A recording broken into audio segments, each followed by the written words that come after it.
We are very pleased to announce that Canopy Crow's Nest is now 50% sold off the plan and construction is well and truly underway. I'm James Downing from Ray White Projects and Developments, and today I'd love to give you an update on the Canopy Crow's Nest. Developed by Metro, an Australian-owned private company who have an outstanding reputation in the industry and who have delivered over 50 projects since the business commenced. Metro have been working closely with Creation Projects, a trusted, established builder of medium-density developments, and award-winning Corbin Architects. The team have hit the ground running this year and we've seen huge progress on site. Detailed and bulk excavation to the basement is now complete, and the crane base has been poured and in-ground services are in progress. We are now commencing the structural concrete pours.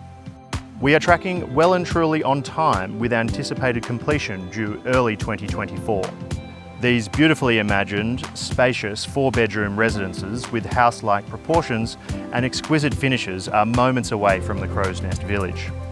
A bustling and vibrant neighbourhood, and with 50% now sold, time is running out to secure one of these prestigious, architecturally designed homes on the lower North Shore.